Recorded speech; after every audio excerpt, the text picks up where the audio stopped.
Yo, what's going on YouTube? Alex here. Gonna kick off this new channel with a review for the new DmC Devil May Cry. But just before I get started, just a quick reminder, if you're seeing this video on my old channel, then don't forget to subscribe to my new channel, because that's where this video actually is, and that's where all the new content is going to be. If you're seeing this on my new channel, then thanks for finding it in the right place, and yeah, carry on from there. But anyway, gonna jump straight into it. So yeah, review for the new DmC Devil May Cry. This DmC is a reboot of the series. It's developed by Ninja Theory, but still published by Capcom.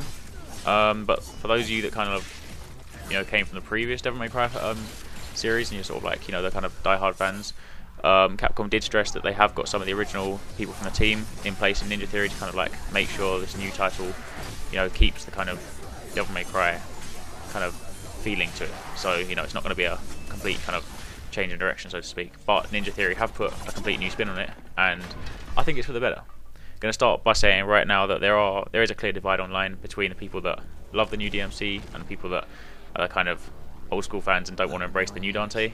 I, for one, like the new DmC. I'm going to be controversial here and say that I prefer the new Dante as well. It's just me. Don't hate me for it, but it's the way it is. I really like the way that Ninja Theory's kind of portrayed him, but I'll get into that a bit later on. But just a bit about the game quickly. Comes out tomorrow, January 15th, for Xbox 360 and PS3.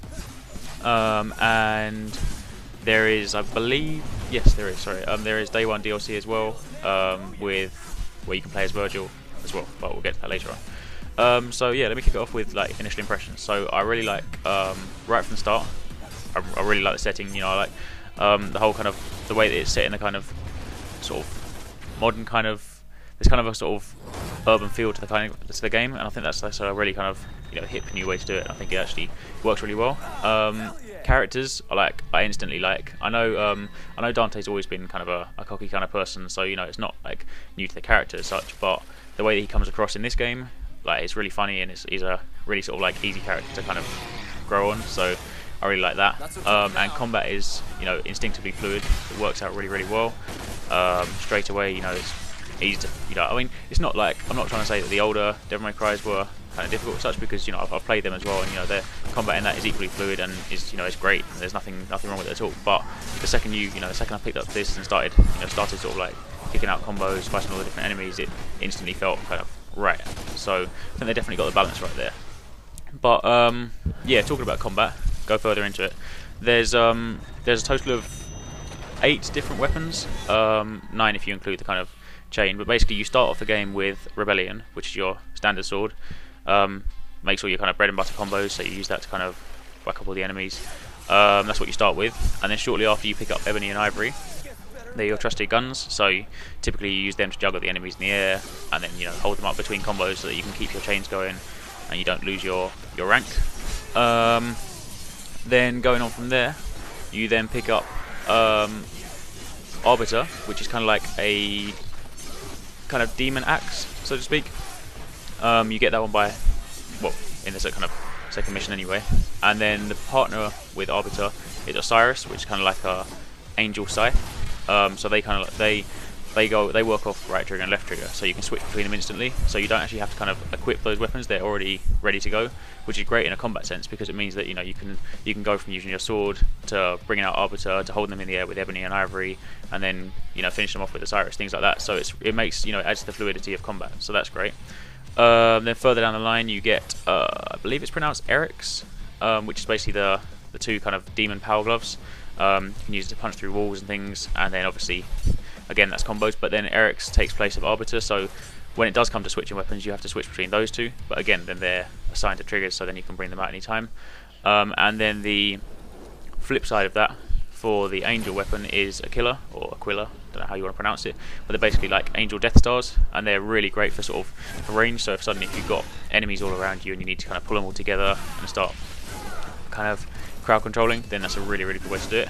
Then you've got another couple of guns as well. You've got Revenant, which is a shotgun, standardly good for clearing out loads of enemies in front of you. And then later on in the game you get Kablooey, which is a kind of a kind of a grenade launcher kind of thing, which you then kind of shoot onto enemies and you detonate at a later date. So it's great for taking down some of the stronger sort of armoured enemies. But they are the 8 weapons you'll get throughout the game. There is also one other thing, which is Ophion, which is basically it takes two different forms. If you use it in demon form, then it's a chain that pulls things towards you. If you use it in angel form, it's a chain that that pulls you towards things. So if you're fighting enemies and you need an enemy to come towards you, then you use the demon side of it and you pull them in. And if you need to, get around, then you use the angel side and it pulls you up towards enemies. So these also tie nicely into the level design, because at different parts throughout the level you use Ophion to either pull objects of the level out so that you can use them as platforms, or you use the angel side of it to pull you towards things so that you can kind of grapple over gaps. So while I'm on the subject of level design, I think Ninja Theory's done a great job with the whole sort of level layout. There's two distinct sort of levels, or there's two distinct kind of areas in the game, so to speak. It's probably not the best way to phrase it, but basically you've got Limbo and then you've got the human world. So the human world is basically where you see everyone else, and Limbo is where all the demons are. Now typically on a lot of levels, you'll go in and then you'll get dragged into Limbo, and then you have to fight your way out by killing all the demons, fight the boss at the end, and then it takes you out of Limbo and you get back into the human world. Now it's really clever because in the human world, level design is pretty kind of bog standard. It's cities all lined up nicely and everything kind of human like.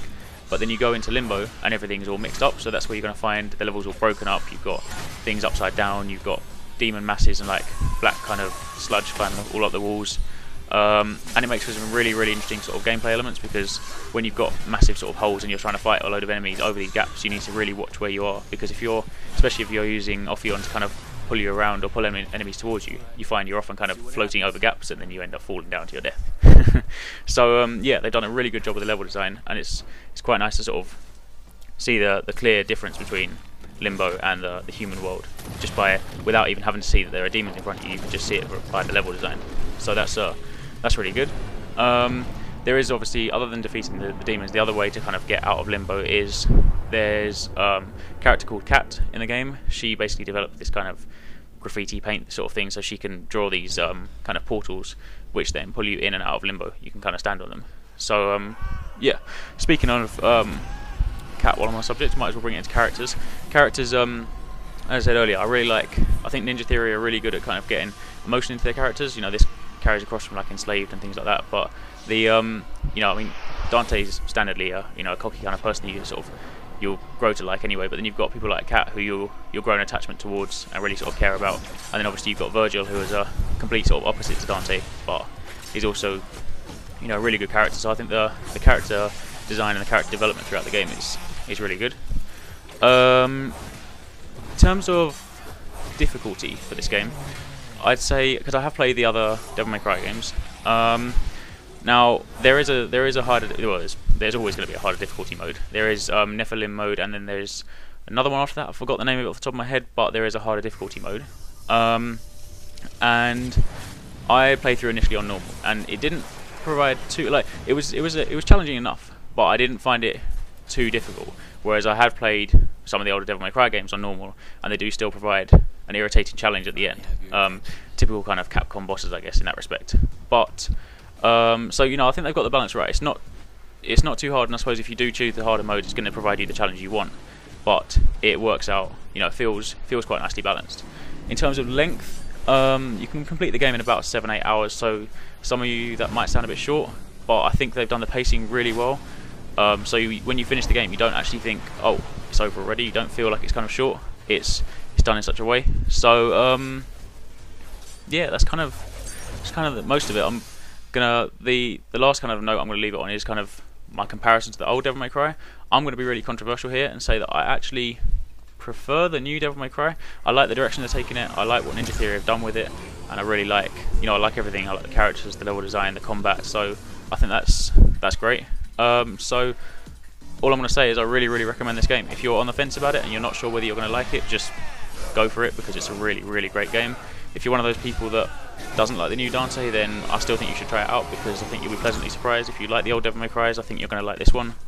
But other than that, that's kind of it from me. It's a great game, and be sure to check it out. There's going to be a couple of other videos. If you want to see some in-depth look on weapons, then I'll have a video going up for that. going to have a video going up for a couple of the bosses as well, so stay tuned for that. But as always, thanks for watching. Don't forget to like and share the video, it does really help me out. And also don't forget to subscribe, especially to my new channel. Other than that, thanks for watching, take it easy, catch you next time, peace out.